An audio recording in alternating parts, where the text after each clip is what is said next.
പറമ്പിൽ നിന്നും പറിച്ചുകൊണ്ടുവരുന്ന മരുന്നുകൾ ചേർത്തൊരു കഞ്ഞി. മഴ ചാറി ചാറി തണുപ്പിച്ചെടുത്ത അന്തരീക്ഷം. കർക്കിടകക്കാലം. ആ വേരെന്ന് ഇങ്ങനെ വന്നു. ഇത് നാരായണരായിട്ട് അടിക്കുന്നു. ഇത് ഭയങ്കര മരുന്നാണെന്ന് പറഞ്ഞു കൊടുക്ക്. മുത്തശ്ശിക്കൊന്നും അറിയില്ലേ. അല്പം പോലും കയ്പോ ചവർപ്പോ ചുവയോ ഇല്ലാത്ത അതീവ രുചികരമായ കഞ്ഞി.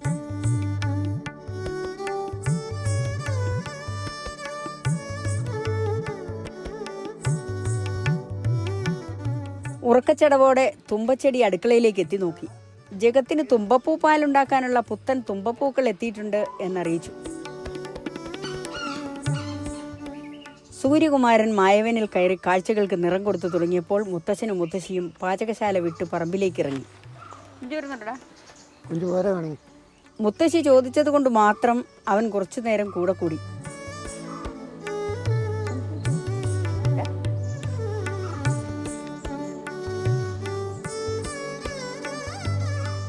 കർക്കിടകക്കാലം. ദുർബല ശരീരങ്ങളിൽ കയറിപ്പറ്റി അവിടം താറുമാറാക്കാൻ തക്കം നോക്കി കഴിയുന്ന ഒരുപാട് തരം രോഗാണുക്കൾക്ക് വളരാനും പടരാനും പറ്റിയ കാലമാണത്. വേലിക്കുള്ളിൽ കുമ്പളത്തിനൊരുക്കിയ പുത്തൻ നീളൻ പന്തൽ. ചെറുകുമ്പളങ്ങകളും ആൺപൂക്കളും പെൺപൂക്കളുമായി വലിയ ഒരു കുമ്പള കുടുംബം ഉണ്ടാക്കാൻ സ്വപ്നം കണ്ട് ചില്ലകളിൽ ചുറ്റിപ്പിടിച്ച് പന്തലിലേക്ക് കയറുന്ന കുമ്പളവള്ളികൾ. പലതരം ചെടികളുടെ പുതുമുളകൾ കണ്ടും ഇനി നടാനുള്ളവയെക്കുറിച്ച് ചർച്ച ചെയ്തും കൃഷിഭൂമിയിലൂടെ ആസ്വദിച്ച് നടന്നു മുത്തശ്ശനും മുത്തശ്ശിയും. ആധുനിക വൈദ്യശാസ്ത്രത്തിന്റെ പിതാവ് ഹിപ്പോക്രാറ്റസിന്റെ വാക്കാണ് വാക്ക്. ആഹാരമാകട്ടെ നിങ്ങളുടെ മരുന്ന്, മരുന്ന് ആഹാരവും എന്ന വാക്ക്. കറുക നമുക്ക് ഇവിടെ ഉണ്ട് കേട്ടോ പറിക്കാൻ. ക്രിസ്തുവിനും ഏറെ മുമ്പ് ഹിപ്പോക്രാറ്റസ് കണ്ടെത്തിയ അടിസ്ഥാന ആരോഗ്യശാസ്ത്ര തത്വങ്ങൾക്ക് ഇന്നും മാറ്റമില്ല. അതെ, ആരോഗ്യത്തിന്റെ രഹസ്യം നല്ല ആഹാരം തന്നെ. ചൂട് കർക്കിടക കഞ്ഞി, മരുന്ന് കഞ്ഞി ഒരു നല്ല ആഹാരം തന്നെയാണ്. പറമ്പിൽ നിന്നും പറിച്ചുകൊണ്ടുവരുന്ന മരുന്നുകൾ ചേർത്തൊരു കഞ്ഞി. അതിനുവേണ്ടി മുടക്കേണ്ടി വരുന്ന പണമോ സമയമോ അധ്വാനമോ പാഴാവില്ലെന്ന് ഉറപ്പ്.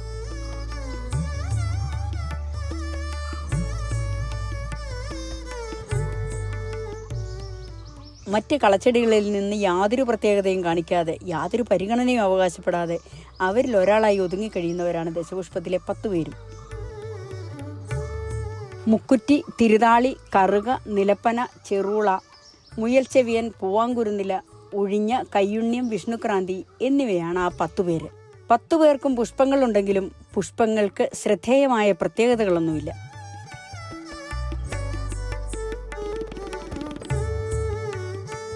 നിലം തൊട്ടു തൊട്ടില്ലെന്ന മട്ടിൽ വളർന്നു പടർന്ന ഒരു വിഷ്ണുക്രാന്തിയെ മുത്തശ്ശി പിടികൂടി. അങ്ങനെ ദശപുഷ്പത്തിൽ ഒരുവനെ കിട്ടി. വേരോടെ പൊക്കി. എടുത്തപ്പോൾ മുഴുവൻ പുല്ലായി.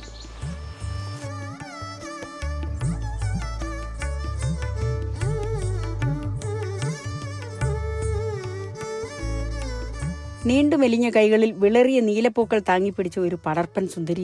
ഇതാണ് വിഷ്ണുക്രാന്തി. വിഷ്ണുക്രാന്തി പോലെ തന്നെ ഒരു പൂച്ചെടി ഇപ്പോൾ ഉണ്ട്. മിക്ക സ്ഥലങ്ങളിലും വാങ്ങാനൊക്കെ കിട്ടും, മിക്ക വീടുകളിലും കാണും. അതും ഇതുമായിട്ട് ഒരു നോട്ടത്തിൽ തിരിച്ചറിയാനേ പറ്റില്ല. പൂക്കളുടെയും ഇലകളുടെയും നിറത്തിലും ആകൃതിയിലും നല്ല സാമ്യമാണ്. എന്നാൽ അതിൻ്റെ തണ്ടിൻ്റെ ഉച്ചിയിൽ മാത്രമേ പൂവുണ്ടാകാറുള്ളൂ. വിഷ്ണുക്രാന്തിക്കാകട്ടെ അതിൻ്റെ ഇലഞ്ഞെട്ടിൽ നിന്ന് നീളുന്ന കൈകളിലൊക്കെയും പൂക്കളായിരിക്കും പൂ വരിക. അറ്റത്തറ്റത്തായിട്ട് പൂ വരുമ്പോൾ ഇതിൻ്റെ ഇലയുടെ അടുത്തുനിന്ന് ഇങ്ങനെയാണ് പൂ വരിക. കണ്ടോ?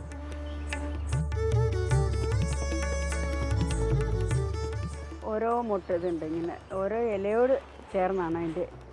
ഇതാണ് ദുർബലമാണ്, വളരെ ദുർബലമാണെന്ന് തോന്നുന്ന ഒരുതരം പ്രകൃതമാണ് ഇതിൻ്റെ. വിഷ്ണുക്രാന്തിയുടെ രൂപസാദൃശ്യം ഏറെയുള്ള ഈ ചെടി വിഷ്ണുക്രാന്തിക്ക് പകരം ചിലർ ഉപയോഗിക്കാറുണ്ട്. പൂക്കൾക്കും ഇലകൾക്കും പടരുന്ന രീതിക്കുമൊക്കെ മാറ്റമുണ്ട്. ഇതിനെ രാമക്രാന്തി എന്നും വിളിക്കാറുണ്ട്. ഇലകളുടെ നിറം, ആകൃതി, വിന്യാസം, കനം, അങ്ങനെ ഓരോന്നിലുമുള്ള വ്യത്യാസം കണ്ടു മനസ്സിലാക്കി വയ്ക്കണം.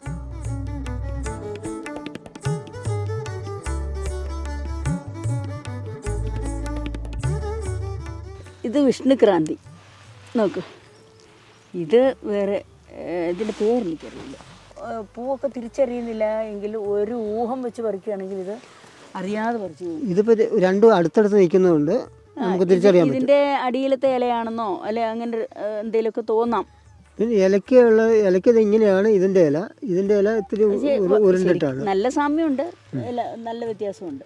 ഈ അറ്റം വരുമ്പോഴേക്കും ഇത് രണ്ട് സ്ഥലത്താണ് നിൽക്കുന്നതെങ്കിൽ ഇത് ആണെന്ന് തെറ്റിദ്ധരിക്കും. ഇത്തരം ചെടികളൊക്കെ കള പോലെ ഉണ്ടാകുന്നതാണ്. ഇപ്പോൾ റോഡരികിലും മതിലേലും കല്ലേലും അവിടെ ഇവിടെയൊക്കെ ഉണ്ടാവും. പക്ഷേ സൂക്ഷിക്കേണ്ടത് ഇത്തരം ചെടികൾക്ക് പലതരം കഴിവുള്ള പോലെ തന്നെ പലതും ആഗിരണം ചെയ്യാനുള്ള കഴിവുണ്ട്. അതുകൊണ്ട് വിഷമടിക്കുന്ന പ്രദേശത്തുള്ളത് ഉപയോഗിക്കാതിരിക്കുകയാണ് നല്ലത്. കാരണം ആ വിഷം കൂടെ നമ്മൾ കഴിക്കുന്നതിന് തുല്യമാണ്, വിഷമുള്ള സാധനം കഴിക്കുന്നതിന് തുല്യമാണ്. കൂടുതൽ വണ്ടികൾ പോകുന്ന സ്ഥലത്തും അത്ര നല്ലതല്ല. കാരണം അതിൻ്റെ പുകയെല്ലാം കൂടെ വന്ന് ആ പ്രദേശത്തെ ചെടികൾക്ക് അതിൻ്റെതായ തകരാറുകളുണ്ടാവും. അതുകൊണ്ട് അതും ഉപേക്ഷിക്കുകയാണ് നല്ലത്. ഇത് ഒരു ഭയങ്കര മരുന്നാണ്, അത് മുത്തശ്ശിക്ക് അറിയില്ല, ഞങ്ങൾക്ക് നന്നായിട്ട് അറിയാം. വരുന്നത്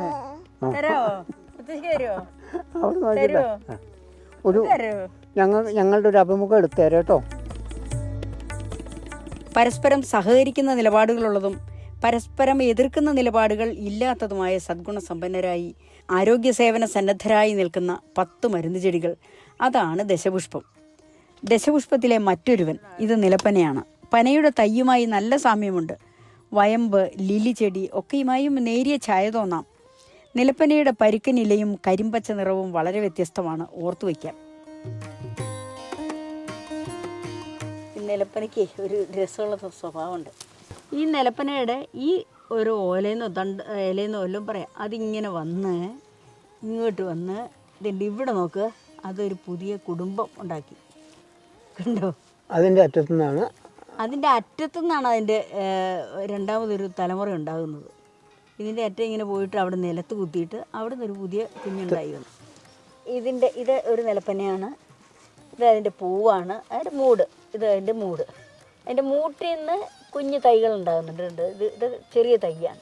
ഇതിൻ്റെ ഇലകൾ വളർന്ന് നീണ്ട് വളഞ്ഞ് മണ്ണിൽ മുട്ടുമ്പോൾ അഗ്രഭാഗത്തു നിന്നും പുതിയ മുളയുണ്ടാകും. അത് ഒരു പുത്തൻ കുടുംബമായി വളരും. ഇതുപോലെ അഗ്രഭാഗത്ത് മുളയുണ്ടായി നിലത്തുമുട്ടി മുളച്ച് വളർന്നുണ്ടായ തൈയാണിത്.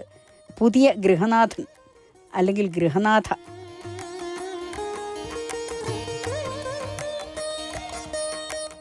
നിലപ്പനയും ഒരു മൂട് കിളച്ചു പറിച്ചെടുത്തു മുത്തച്ഛൻ. ഇതാണ് അതിൻ്റെ കിഴങ്ങ്.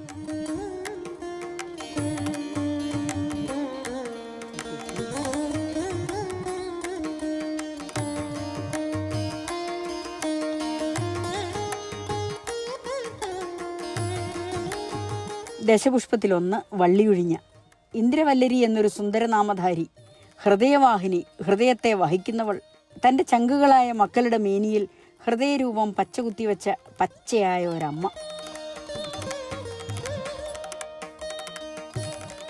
ഇതിൻ്റെ കായ നെറ്റിയിൽ മുട്ടിച്ച് ഞൊട്ട പൊട്ടിച്ച് രസിക്കാമെന്നുള്ളത് കൊണ്ടാണ് കുട്ടികൾ ഈ ചെടിയെ ഏറെ ഇഷ്ടപ്പെടുന്നത്. ഇതിൻ്റെ വിളഞ്ഞ വിത്തുകളിലെല്ലാം സ്നേഹരൂപം അഥവാ ഹൃദയത്തിൻ്റെ രൂപം വരച്ചു വച്ചിട്ടുണ്ട്.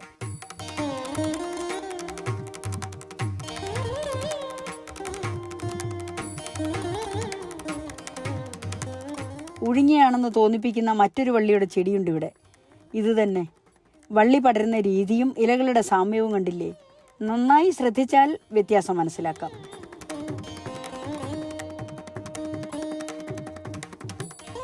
ഇലയ്ക്ക് നല്ല വ്യത്യാസമുണ്ട്. ഇല വിന്യസിച്ചേക്കുന്നത് വ്യത്യാസമാണ്. ചെറിയ ലഘുപത്രങ്ങളെന്ന് പറയില്ലേ, അതെല്ലാം വ്യത്യാസമാണ്.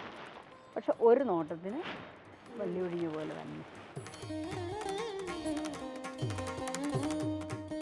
ഇത് മുക്കുറ്റി.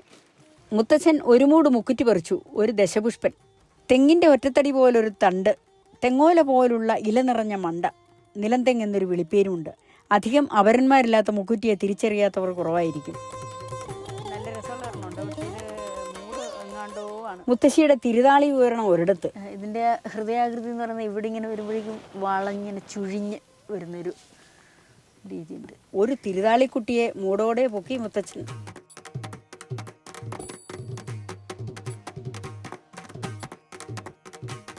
തിരുതാളി ദശപുഷ്പത്തിലെ ഒരു പുഷ്പൻ തന്നെ. ദശപുഷ്പക്കൂട്ടത്തിൽ ഏറ്റവും വലിയ പൂവുള്ളതും തിരുതാളിക്കാണ്. ഇതാണ് ഒരു വെള്ളയല്ല മഞ്ഞയുമല്ല, ഒരു ചന്ദന നിറമുള്ള പൂക്കൾ. പിന്നെ ഇതിനൊരു മണമുണ്ട്. അതാണ് ഇതിനെ പ്രത്യേകമായിട്ട് തിരിച്ചറിയാൻ കഴിയുന്നത്. പറിക്കുമ്പോഴേക്ക് നമ്മൾ കാട് വെട്ടി പോകുമ്പോൾ ഇത് എവിടെയെങ്കിലും ഉണ്ടെങ്കിൽ അതിനൊരു മണം ഇങ്ങനെ വരും. ഇതിൻ്റെ വള്ളിയിൽ ഇതുപോലെ രോമ പൂവുണ്ടാകുന്നത് ഈ ഇതിൻ്റെ ഇലയുടെ കക്ഷത്തിൽ നിന്ന് ഇങ്ങനെ പൂവുണ്ടാകും. എല്ലാത്തിൻ്റെ ഉണ്ട് ഇതുണ്ട്. പിന്നെ ഇതിൻ്റെ ഇളം ഇല വരുമ്പോഴേക്കും നിറം വ്യത്യാസമുണ്ട്. കണ്ടോ, ഇത് നല്ല കരിമ്പച്ച, ഇത് വരുമ്പോഴേക്കും നിറം മാറും.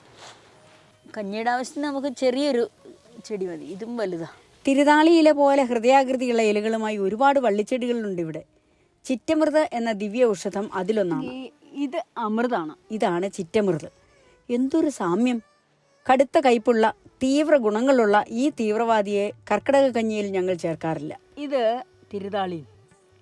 ഇതിൻ്റെ ഇല തമ്മിലുള്ള സാമ്യം നോക്കി, ഭയങ്കര സാമ്യമാണ്. ഈ തണ്ട് നല്ല പച്ചയാണ്. ഇതിൻ്റെ ഞരമ്പിൻ്റെ വ്യത്യാസം നോക്കാം. തിരുതാളിയുടെ തണ്ടിന് ഇരുണ്ട നിറമാണ്. ഇളം തണ്ടിൽ ഇടതൂർന്ന നനുത്ത രോമമുണ്ട്. ഞെരടി നോക്കിയാൽ ഹൃദ്യമായ ഒരു മണവും ഉണ്ടാകും. ഇതിൻ്റെ മണം നല്ല പ്രത്യേകത. അത് ഈ താളിക്ക് വേണ്ടിയിട്ടൊക്കെ വെള്ളം ഒടിക്കുമ്പോഴേ ഈ ഭാഗം മുഴുവൻ നല്ല മണം വരും. കിലുകിലിപ്പാണ് സാധനം, ആ ഫാമിലിയുള്ള. കറുക ഒരു പുല്ലാണ്, ദശപുഷ്പത്തിലെ മറ്റൊരു പുഷ്പൻ. മറ്റു പുല്ലുകളുമായി നിറത്തിൽ നേരിയ വ്യത്യാസം മാത്രമേ ഉള്ളൂ. പൂവുള്ള കറുക തിരിച്ചറിയാൻ എളുപ്പമാണ്. നേരിയ കതിരായി മാറിയ ഇതിൻ്റെ പൂവാണ് തിരിച്ചറിയാൻ ഏറ്റവും പറ്റിയത്. വേരും തണ്ടും ഇലയുമൊക്കെ മെലിഞ്ഞ് ദുർബലനെ പോലെ തോന്നുമെങ്കിലും അസാധ്യ കരുത്താണ് കറുകയ്ക്ക്. വേരോടെ പറിച്ചെടുക്കുക അസാധ്യം. എന്നാൽ ഈ കൃഷിഭൂമിയിലെ കറുക വേരോടെ പിഴുതെടുക്കാൻ എളുപ്പമാണ്. അതൊരു രഹസ്യമാണ്. നനവില്ല, എന്നിട്ടും എളുപ്പം പറിക്കാൻ പറ്റി. ഇത്ര മതി. ഞങ്ങൾ ഇവിടുള്ള കറുകകളെ മൂടി പുതപ്പിച്ച് സുഖിപ്പിച്ചാണ് വളർത്തുന്നത്. സുഖിച്ചു വാഴുന്നവരെ മൂടോടെ പിഴുതെടുക്കാൻ എളുപ്പമെന്ന് മുത്തശ്ശി. വീണ്ടും പറയുന്നു, കൃത്യമായിട്ട് അറിയില്ലെങ്കിൽ ഇതൊന്നും ചെയ്യരുത്. വാങ്ങാൻ കിട്ടുന്നതോ എന്തെങ്കിലും വാങ്ങി ഉണ്ടാക്കുക എന്നുള്ളതാണ് അതിൻ്റെ ശരി.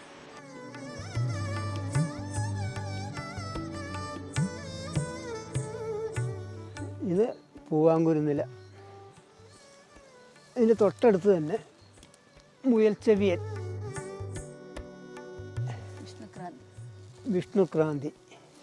ഇത്രയും ഒരു ചെറിയ സ്ഥലത്ത് നമ്മൾ കണ്ട മരുന്ന് ചെടികളാണ്. വെറും 13 പേരടങ്ങിയ ഒരു കുഞ്ഞു സംഘത്തിൽ നിന്ന് യേശുക്രിസ്തുവിനെ കണ്ടെത്താൻ ഒരു ഭരണകൂടം വിചാരിച്ചിട്ട് പോലും വിഷമമായിരുന്നത്രേ. കളകളുടെ മഹാസമുദ്രത്തിൽ നിന്ന് ഈ 10 ദിവ്യ ഔഷധച്ചെടികളെ കണ്ടെത്തുക അത്രത്തോളം തന്നെ വിഷമകരമാണ്. ഈ 10 ദിവ്യന്മാരെ കണ്ടെത്തി തിരിച്ചറിഞ്ഞ് കൂടുതൽ മനസ്സിലാക്കി വെക്കേണ്ടത് അത്യാവശ്യവുമാണ്. ഏത് നിർണായക സമയത്താണ് ഇതിലൊരു ചെടി നമ്മുടെ ജീവന്റെ രക്ഷകനായി എത്തുക എന്നാര് കണ്ടു?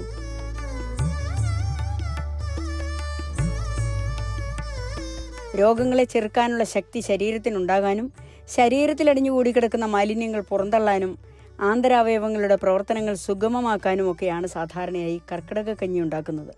കർക്കിടകം കഴിഞ്ഞാൽ ദുർഘടം കഴിഞ്ഞു എന്നാണ്. ദശപുഷ്പം മാത്രം ചേർത്ത് കഞ്ഞി ഉണ്ടാക്കിയാൽ പോലും ഈ പറഞ്ഞ ഗുണങ്ങളെല്ലാം കിട്ടും. എന്നാൽ ശരീരത്തിന് മാരകമായ രോഗങ്ങളും പരിക്കുകളും മറ്റുമുള്ളവർക്ക് ഉചിതമായ പ്രത്യേക മരുന്നുകൾ കൊണ്ടുള്ള കഞ്ഞിയാണ് കൊടുക്കാറ്.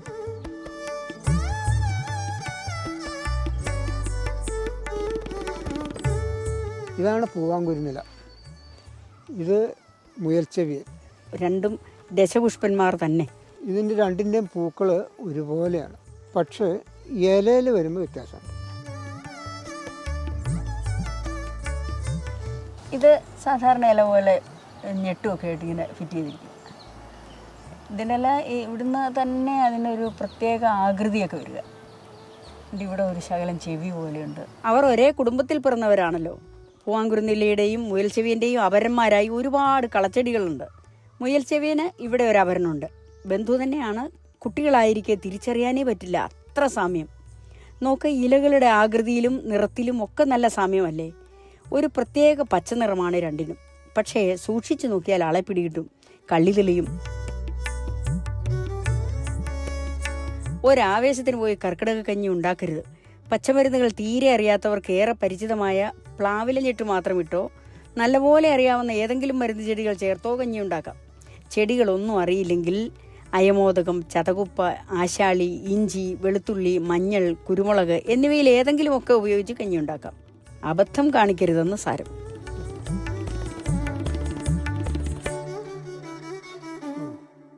ഇത് പാർത്തീനിയം, ഒരു അധിനിവേശ സസ്യമാണ്. ഇതിൻ്റെ പൂമ്പൊടി അലർജി ഉണ്ടാക്കും, ആസ്മ ഉള്ളവർക്ക് ബുദ്ധിമുട്ടുണ്ടാക്കും എന്നാണ് പറഞ്ഞു കേൾക്കുന്നത്. പക്ഷേ ഇതിപ്പം എത്ര നശിപ്പിക്കാൻ നോക്കിക്കഴിഞ്ഞാലും രക്ഷയില്ലാത്ത രീതിയിൽ പടർന്നു. കാരണം നമുക്ക് മാത്രമായിട്ട് ഇത് നശിപ്പിക്കാൻ കഴിയില്ല. എല്ലാവരും സമൂഹമായിട്ട് പ്രവർത്തിച്ചാൽ ചിലപ്പോൾ ഇത് നടന്നു വരും.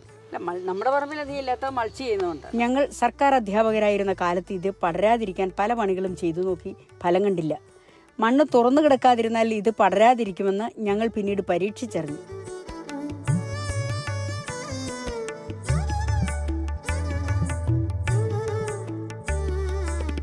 ഇതാണ് ചെറുള, ദശപുഷ്പത്തിലൊന്ന്. ബലിപ്പൂവെന്നും പേരുണ്ട്. പൂക്കളില്ലാത്ത അവസ്ഥയിൽ മറ്റ് ചെടികളുമായിട്ട് കണ്ടാൽ തിരിച്ചറിയാൻ ലേശം വിഷമം. പൂക്കളായി കഴിഞ്ഞാൽ തിരിച്ചറിയാൻ എളുപ്പമായി. കാട്ടിൽ നിന്നാൽ പോലും നമുക്ക് തിരിച്ചറിയാൻ പറ്റും. അതാ ആ നിൽക്കുന്നത് കണ്ടാൽ തിരിച്ചറിയാൻ ലേശം വിഷമമാണ്. പക്ഷെ അന്നേരം ഓർക്കേണ്ടത് ഒരു നരച്ച പച്ച നിറമാണ് അതിന്. നരച്ച നിറമല്ലേ. പ്രത്യേകിച്ചും അതിൻ്റെ മണ്ടഭാഗം വരുമ്പോഴേക്കും, മോൾ ഭാഗം വരുമ്പോഴേക്കും കുറച്ചുകൂടെ നര കൂടും.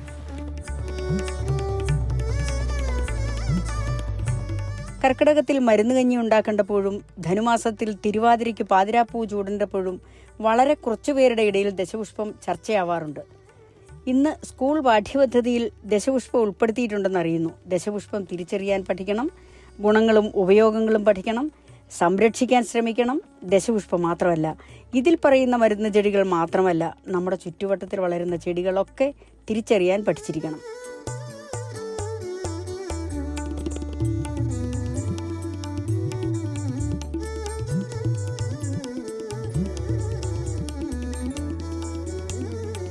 കയ്യുണ്ണിയും കയ്യോന്നി എന്നീ പേരുകളിൽ അറിയപ്പെടുന്നതാണ് ഈ മരുന്ന് ചെടി. ഒരു ദശപുഷ്പൻ കണ്ടാൽ സാധാരണ കളച്ചെടി. ഗുണഗണങ്ങൾ അറിഞ്ഞാൽ എഴുന്നേറ്റ് നിന്ന് തൊഴുതു പോകും.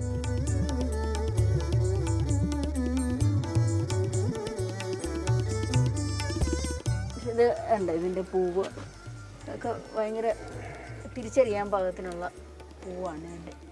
കയ്യുണ്ണികൾ സാധാരണഗതിയിൽ നിലം പറ്റിയാണ് വളരുന്നതെങ്കിലും വെള്ളത്തിൻ്റെ ലഭ്യതയ്ക്കും മണ്ണിൻ്റെ വളക്കൂറിനും അനുസരിച്ച് വളർച്ചയിലും പടർപ്പിലും വലിപ്പത്തിലും ഒക്കെ മാറ്റം കാണാറുണ്ട്. ഭൃംഗ എന്നൊരു പേരുമുണ്ട് സംസ്കൃതത്തിൽ. നീലിഭൃംഗാദിയിലെ ഭൃംഗ ഇത് തന്നെ. ഞങ്ങൾ ഇന്നത്തെ കഞ്ഞിക്ക് ദശപുഷ്പം കൂടാതെ കീഴാർനെല്ലിയും കുറുന്തോട്ടിയും ശംഖുപുഷ്പവും തൊട്ടാവാടിയും കാട്ടുതിപ്പലിയും മുലതാങ്ങിയും വൻകടലാടിയും ചെറുകടലാടിയും പെരിങ്ങലവും കുടങ്ങലും പുത്തരിച്ചുണ്ടയും നിലംപരണ്ടയും ചതുരമുല്ലയും ഒക്കെ എടുത്തിട്ടുണ്ട്.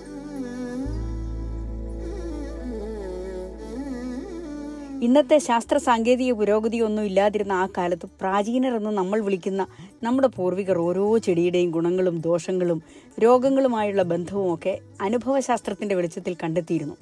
ആധുനിക ശാസ്ത്രം സാങ്കേതിക തികവുള്ള ശാസ്ത്ര പരീക്ഷണങ്ങളിലൂടെ അത്തരം അറിവുകൾ ഇഴകീറി പരിശോധിച്ച് സമ്മതിച്ചിരിക്കുന്നു. അനുഭവങ്ങളിലൂടെ പ്രാചീനർ ആർജിച്ച അറിവും ആധുനിക ശാസ്ത്രജ്ഞർ ഗവേഷണം നടത്തി കണ്ടെത്തിയ അറിവും ഒന്ന് തന്നെ.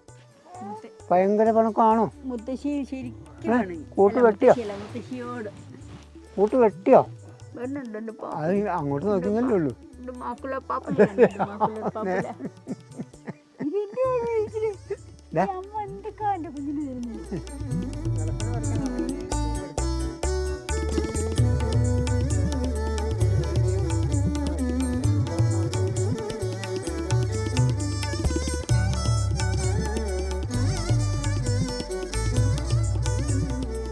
ഋതുഭേദങ്ങളേൽപ്പിച്ച താപവും ശൈത്യവും ഏറെ സഹിച്ച് നടന്ന രണ്ട് ശാർംഗക പക്ഷികൾ, മുത്തശ്ശനും മുത്തശ്ശിയും.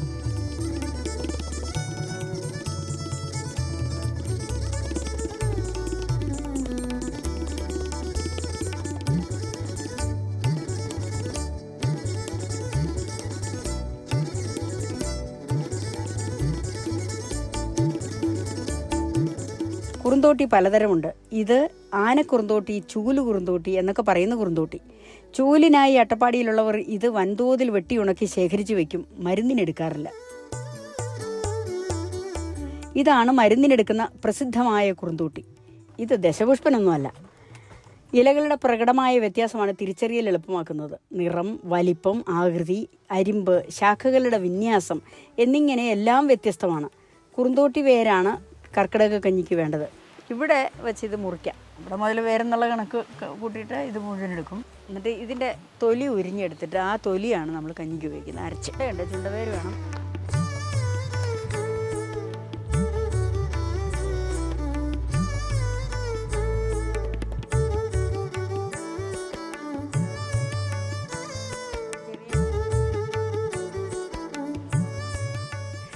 കളയായി വളരുന്ന തൊട്ടാവാടി ഗംഭീര മരുന്നാണ്, ദശപുഷ്പനല്ല.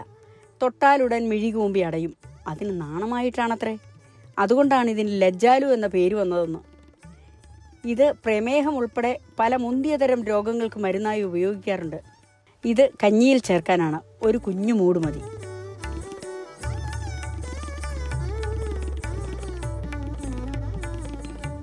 തൊട്ടാവാടിയുടെ അപരൻ ആനത്തൊട്ടാവാടി ബന്ധുവാണെങ്കിലും വല്ലാത്ത അപകടകാരിയാണ്. കുഞ്ഞുങ്ങളായിരിക്കുന്ന അവസ്ഥയിൽ രണ്ടിനെയും കണ്ടാൽ തിരിച്ചറിയാൻ വിഷമമാണ്. എന്നാൽ അത്ര ശൈശവാവസ്ഥയിൽ പോലും വിഷം നിറച്ചാണ് ആനത്തൊട്ടാവാടി കുഞ്ഞുങ്ങളുടെ നിൽപ്പ്.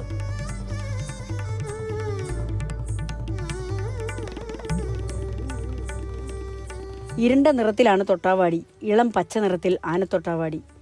രണ്ടിനും മൂട്ടിൽ മാത്രം മുള്ളുകൾ ഉണ്ടാവില്ല. അതുകൊണ്ട് മുള്ളുകൊള്ളാതെ മൂട്ടിൽ പിടിച്ച് സുരക്ഷിതമായി പറിച്ചെടുക്കാം. ചുവടൊഴിവാക്കിയാൽ ഇല ഒഴികെയുള്ള എല്ലാ ഭാഗങ്ങളിലും തുരുതുര മുള്ളുകളാണ് ആനത്തൊട്ടാവാടിക്ക്.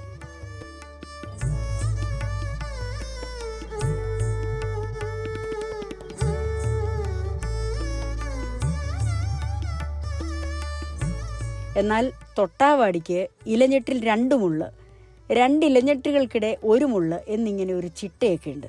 രണ്ടും തമ്മിൽ പ്രകടമായ വ്യത്യാസമുണ്ടെങ്കിലും നമ്മുടെ നിരീക്ഷണക്കുറവും ശ്രദ്ധക്കുറവും ഒക്കെ കാരണം തമ്മിൽ തെറ്റിപ്പോകാറുണ്ട്. അത് ഗുരുതരമായ തകരാറുകൾക്കിടയാക്കുകയും ചെയ്യുന്നുണ്ട്. അതുകൊണ്ട് വളരെ ശ്രദ്ധിച്ചേ ഇതൊക്കെ എടുത്ത് ഉപയോഗിക്കാവൂ.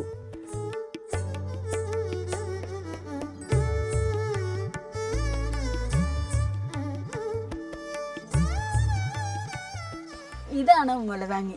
മലതാങ്ങി എന്നും പറയാറുണ്ട്. ഇതിന് മലതാങ്ങി എന്നും പാടത്താളി എന്നും പേരുണ്ട്.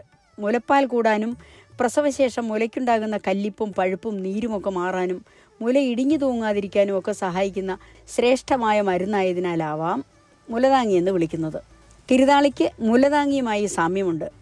ഇതാ ഇങ്ങനെ നോക്കിയാൽ സാമ്യവും വ്യത്യാസവും അറിയാം.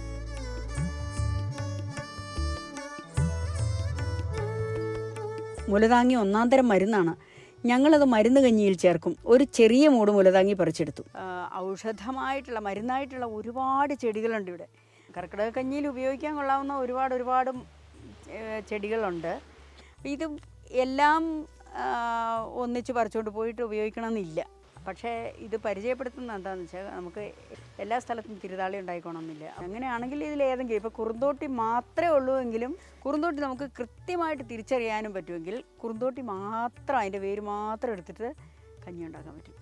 ഈ വള്ളി പ്രസിദ്ധമായ ഒരു മരുന്ന് ചെടിയാണ് ചെറുപുന്ന, ജ്യോതിഷ്മതി, ഇൻ്റലക്ട് പ്ലാന്റ്. കയറുപോലെ പിരിഞ്ഞ് മരങ്ങളെ കൂട്ടിക്കെട്ടി വളരുന്ന ഈ വള്ളി ശക്തരിൽ ശക്തൻ തന്നെ. ഇതിൻ്റെ മണ്ടേ കൂടെ കയറി മോളി വരെ എത്തിക്കഴിഞ്ഞാലും നമുക്കൊന്നും പറ്റില്ല. ഓരോ നല്ല കരുത്ത്, ചെറിയ തണ്ടിന് പോലും നല്ല ബലമാണ് ചെറുപുന്ന. പ്ലാമരം അതെ. ഇതിലിങ്ങനെ ഇരിക്കാം, കിടക്കാം, പിടിച്ചു കയറി മണ്ട വരെ പോകാം, ഊർന്നിറങ്ങാം. ഹിപ്പാച്ചിയുടെ കൊട്ടാരങ്ങളൊക്കെ ഇതാണ്. അട്ടപ്പാടിയിൽ വന്നപ്പോഴാണ് ഈ സസ്യത്തെ പരിചയപ്പെടുന്നത്. ഇവിടെ ഇതിനെ കറ്റടി നായ്ക്കം, കറ്റടി നായകം എന്നൊക്കെയാണ് പറയുക. ഇതിൻ്റെ വിത്ത് ചെറുപുന്നേരി പ്രസിദ്ധമായ മരുന്നാണ്. കർക്കിടക കഞ്ഞിക്ക് ചേർത്താൽ വളരെ നല്ലതുമാണ്. പക്ഷേ കായ മൂത്തിട്ടില്ല. ചെറുപുന്ന വേരും തൊലിയും കർക്കിടക കഞ്ഞിക്ക് ഞങ്ങൾ എടുക്കില്ല. ഇത്തരം ചില മരുന്നുകൾ പ്രത്യേക രോഗങ്ങൾക്കും ശാരീരിക അവസ്ഥകൾക്കും ആണ് ഉപയോഗിക്കുക. ഇവിടം ചെറുപുന്നയും മുഞ്ഞയും അമൃതും കാട്ടമൃതും ചതുരമുല്ലയും മുല്ലയും കോവലും കാട്ടുപാവലും തിരുതാളിയും ഒഴിഞ്ഞയും പിന്നെ എന്തെല്ലാമോ ഒന്നിച്ച് മത്സരിച്ചും സഹകരിച്ചും കാവ് പോലെ വളർന്നിരിക്കുന്ന ഇടമാണ്.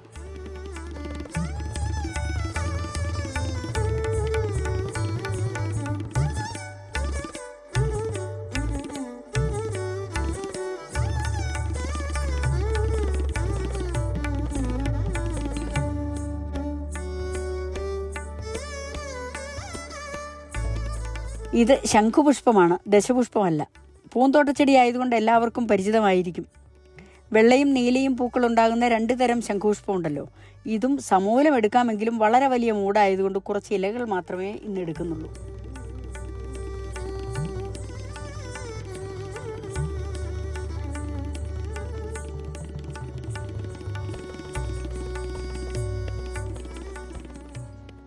ഇത് പെരിഞ്ഞലം. പല പേരിൽ അറിയപ്പെടുന്നുണ്ട്. ഒരു വേരൻ എന്നാണ് പ്രസിദ്ധമായ മറ്റൊരു പേര്. വെറും കളയായി വളരുന്ന ഈ കുറ്റിച്ചെടിക്ക് മനോഹരമായ പൂങ്കുലകളുണ്ട്. പൂച്ചെടിയായി മുറ്റത്ത് നട്ടുപിടിപ്പിക്കാവുന്നതേയുള്ളൂ. വളരെ വേഗം വളർന്നു പടരുന്ന ഒരു വേരൻ ഒന്നാം തരം മരുന്ന് ചെടിയാണ്. കഞ്ഞിക്ക് ഇതിൻ്റെ വേരാണ് എടുക്കുക. മുത്തച്ഛൻ ഒരു മൂട് കിളച്ചെടുത്തു. ഇതിൻ്റെ വേരിൽ നിന്നും പുതിയ തൈ ഇത്ര അകലെ ഉണ്ടാകുന്നത് എങ്ങനെ എന്ന് മുത്തശ്ശിക്ക് സംശയം. കുറേ അകലെ ഇതിൻ്റെ മറ്റൊരെണ്ണം ഉണ്ടായിരുന്നതാണ്. അതതിൻ്റെ ചെടി വേരെന്ന് ഉണ്ടാകുന്നതാണ്. പക്ഷേ ആ വേരെങ്ങനെ പോകുന്നത് നമുക്കൊട്ട് കാണാനും കഴിഞ്ഞിട്ടില്ല. ഒരു വേര് ഇതിൻ്റെ വേര് ഇവിടെ നിന്ന് മുറിച്ചിട്ട് ഈ വേര് പോകുന്നുണ്ടാവും അല്ലേ? ഈ വേര് എന്നാണ് ഇങ്ങനെ വരുന്നത്. ഇതെന്താ അവിടെ നിന്നൊരു വേര് വന്നു, ആ വേരെന്ന് ഇങ്ങനെ വന്നു. ഇത് നാരായകരായിട്ട് അടിയിലേക്ക് പോകും. ഇവിടെ മുതലേ നമ്മൾ എടുക്കണ്ടു. ഇത് കീഴാർ നെല്ലി. നെല്ലിയുടെ കുടുംബക്കാർ തന്നെ, ദശപുഷ്പന്മാരുടെ കൂട്ടത്തിൽപ്പെട്ടതല്ല. പക്ഷേ ഇതിൻ്റെയൊക്കെ ഗുണങ്ങൾ അനുഭവിച്ചറിഞ്ഞ ഞങ്ങൾ കർക്കിടക കഞ്ഞിയിൽ ഇത് സമൂലം അരച്ചു ചേർക്കും.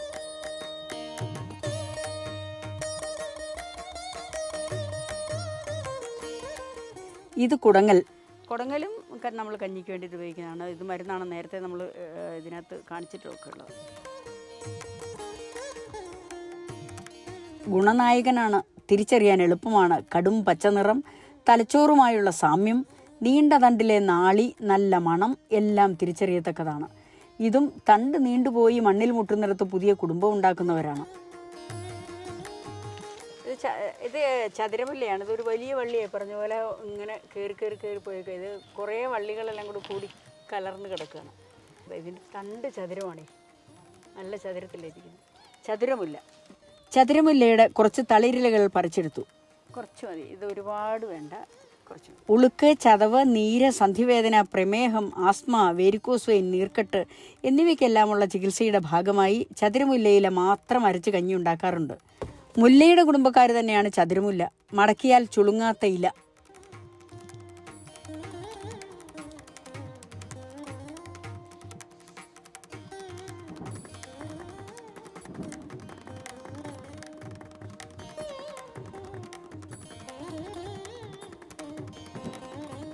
ഇതിൻ്റെ ഇലയ്ക്ക് ഇങ്ങനെ ഒരു പ്രത്യേകതയുള്ളതുകൊണ്ട് അത്ഭുത ചെടി എന്നൊക്കെ പറയാറുണ്ട്. കണ്ടാൽ തിരിച്ചറിയാവുന്ന പ്രത്യേകതകൾ പലതുണ്ടിതിന്. ഇലയുടെ കരിമ്പച്ച നിറം, അരിമ്പിൻ്റെ വാൾ രൂപം, തണ്ടിൻ്റെ ചതുരാകൃതി ഒക്കെ തിരിച്ചറിയാൻ എളുപ്പമാക്കുന്നുണ്ട്.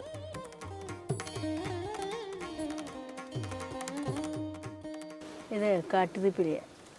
അതിൻ്റെ വേര് നമുക്ക് വേണ്ട. ഇത് കാട്ടുതിപ്പലി വേര്. തിപ്പലി മണം അറിയാവുന്നവർക്ക് തിരിച്ചറിയാൻ എളുപ്പം. വെറ്റിലയുമായി ഇലകൾക്കും തണ്ടിനും സാമ്യമുണ്ട്.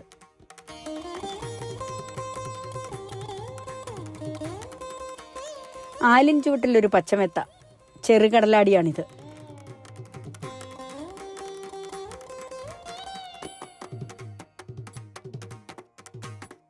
ഇത് വൻകടലാടി. രണ്ടും ചീരക്കുടുംബക്കാരാണ്. ഔഷധ വൈഭവം നിറഞ്ഞവർ. രണ്ടും കഞ്ഞിയിലേക്ക് നല്ലതാണ്. പൂങ്കുലകൾ ഉണ്ടായാൽ ഇത് രണ്ടും തിരിച്ചറിയാൻ എളുപ്പമാണ്. ചെറുകടലാടി. ഇത് വൻകടലാടി. രണ്ടും സമൂലമാണ് കഞ്ഞിക്ക് വേണ്ടി എടുക്കുക. രണ്ടിൻ്റെയും ഓരോ മൂട് പറിച്ചെടുത്തു. ചെറുകടലാടിയും വൻകടലാടിയും പൂക്കൾക്ക് നല്ല സാമ്യമുണ്ട്. പക്ഷേ ഇല കണ്ടാൽ അത്രയൊരു ഇതില്ല. തന്നെയല്ല അതിൻ്റെ രീതി അത് പടർന്നു വളരും. ഈ ചെറുകടലാടി ഒന്നാന്തരം മരുന്നാണ്. ഇതൊക്കെ മരുന്നുകളെ സംബന്ധിച്ച് വിശദമായിട്ട് ചെയ്യുമ്പോൾ ഇതൊക്കെ വിശദമായിട്ട് പറയാം. ആൽത്തറയാകെ ആനച്ചുണ്ട മുളച്ച് വളർന്നിരിക്കുന്നു. ആനച്ചുണ്ട മരുന്നിനെടുക്കാറില്ല. എന്നാൽ പുത്തരിച്ചുണ്ട വ്യാപകമായി ഉപയോഗിക്കുന്ന ഒരു മരുന്നാണ്. പൂത്തു തുടങ്ങിയാൽ ഇത് രണ്ടും തിരിച്ചറിയാൻ വളരെ എളുപ്പമാണ്. പൂവിനും കായ്ക്കും നല്ല വ്യത്യാസമുണ്ട്. ആനച്ചുണ്ടയുടെ കായ എത്ര മൂത്താലും പച്ചനിറം മാറില്ല. അതിൻ്റെ ഇളം പച്ചനിറത്തിലുള്ള മൂക്കാത്ത കായ്കൾ കറികൾക്ക് നല്ലതാണ്. തീയൽ, തോരൻ, മെഴുക്കുവരട്ടി, വറ്റൽ എല്ലാത്തിനും കേമൻ. പുത്തരിച്ചുണ്ടയുടെ കായ്കൾ പഴുക്കുമ്പോൾ ഇങ്ങനെ സവർണനാകും. കായ്കൾക്ക് നല്ല കയ്പാണ്. എങ്കിലും ഇതിന് ഗുണം അറിയാവുന്നവർ ഇത് കറി വയ്ക്കാൻ ഉപയോഗിക്കും. ഇത് ആനച്ചുണ്ടപ്പൂവ്, ഇത് പുത്തരിച്ചുണ്ടപ്പൂവ്. നിറത്തിലെ വ്യത്യാസം മതി തിരിച്ചറിയാൻ. മുള്ളിൻ്റെ വ്യത്യാസം, ചെടിയുടെ ആകൃതി, വലിപ്പം, നിറം എന്നതിലൊക്കെ വ്യത്യാസം. പേരുകേട്ട മരുന്നാണ് ഈ പുത്തരിച്ചുണ്ട.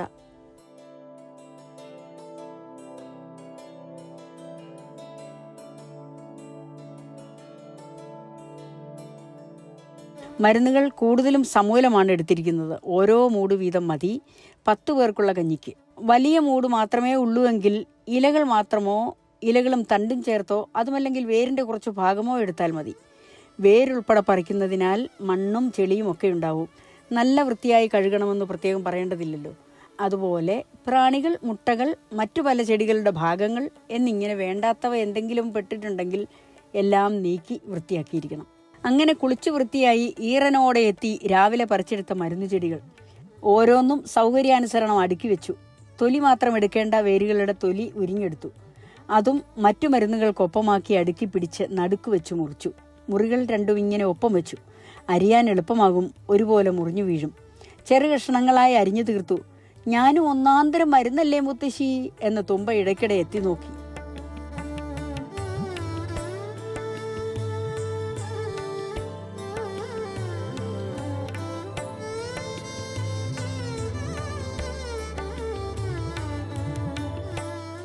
പഞ്ഞക്കാലത്തേക്ക് ഉപയോഗിക്കാൻ പാകത്തിന് ആഹാര സാധനങ്ങൾ ഉണക്കിയും വാട്ടി ഉണക്കിയും പുഴുങ്ങി ഉണക്കിയും ഉപ്പിലിട്ടും ശർക്കരയിലിട്ടും വറുത്തും പലതരത്തിൽ സൂക്ഷിച്ചിരുന്ന കാലം.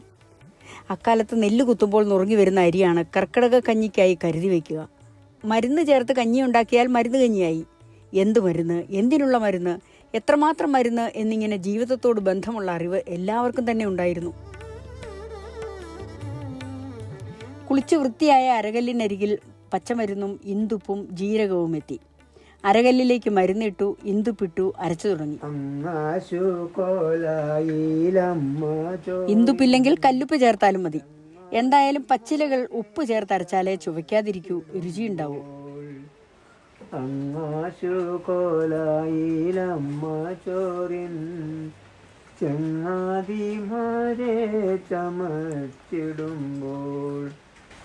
പാടാ. 2 സ്പൂൺ ജീരകം പച്ചമരുന്നിലേക്ക് വിതറി. 3 കൂട്ടി നെയ്യ് പോലെ അരച്ചെടുക്കണം. 3 ഒന്നിച്ച് മിക്സിയിലും അരച്ചെടുക്കാം. അതിൽ നെയ്യ് പോലെ അരയാതിരുന്നാൽ അരഞ്ഞത് കലക്കി അരിച്ചെടുത്താൽ മതി.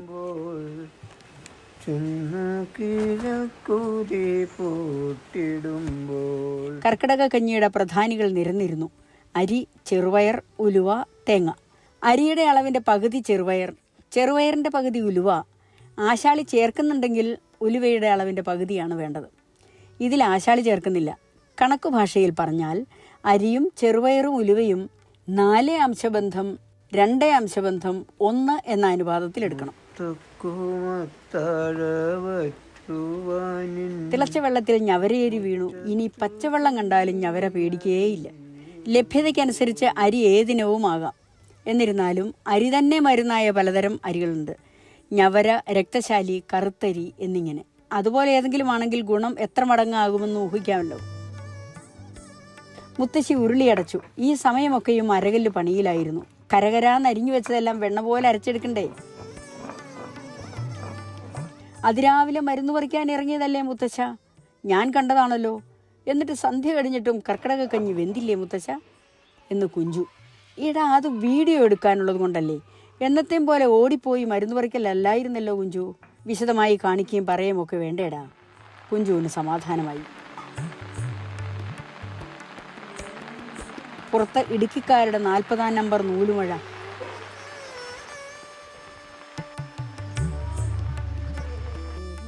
അരകല്ല് പണി നിർത്തി. പാളമുറി അരപ്പെല്ലാം വടിച്ചെടുത്തു. ഒരു പാട്ട് പാടിക്കടാ, മുത്തശ്ശനൊന്ന് ഉറങ്ങട്ടെ. മുത്തശ്ശനെ ഒരു പാട്ട് പാടി ഉറക്കേണ്ടത് ആരാണ് മുത്തശ്ശനെ പാടി ഉറക്കുന്നത്? തുമ്പപ്പൂവിലും പൂമയിലും നിലാവമ്പിൽ തൂവിക്കൊണ്ട ആകാശവീഥിയിൽ അമ്പിളി മുക്കാലും വെന്ത ഞവര അരിയിലേക്ക് മുളച്ചു തുടങ്ങിയ ചെറുപയറിട്ടു, മുളച്ചു തുടങ്ങിയ ഉലുവയിട്ടു, ഇളക്കി ചേർത്തു, അടച്ചു വെച്ചു.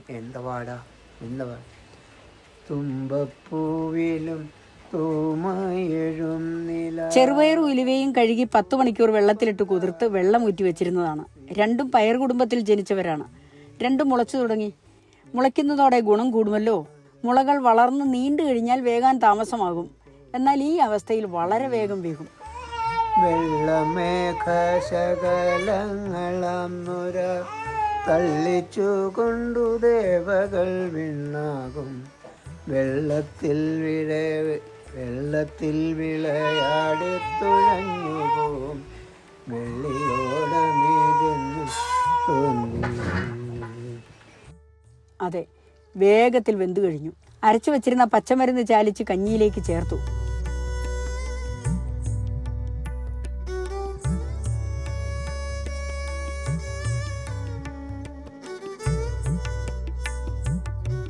തേങ്ങാപ്പാൽ ഒഴിച്ചു.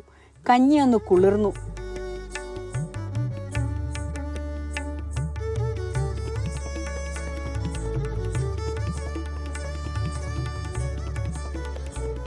അതിനു പുറമെ ഒരു വലിയ സ്പൂൺ നെയ്യൊഴിച്ചു.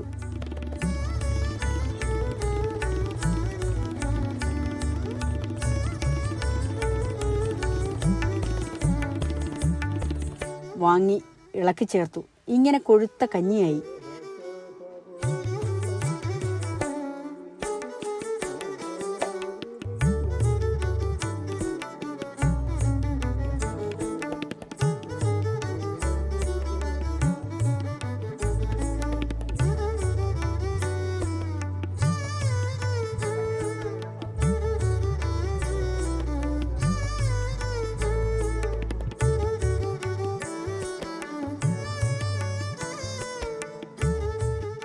അല്പം പോലും കയ്പോ ചവർപ്പോ ചുവയോ ഇല്ലാത്ത അതീവ രുചികരമായ കഞ്ഞി.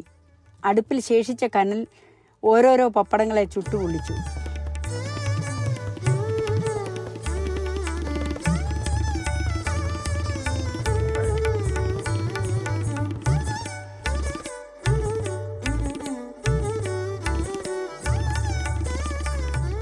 പൊള്ളി വന്ന പപ്പടങ്ങൾ പാത്രത്തിൽ അടുങ്ങിയിരുന്നു.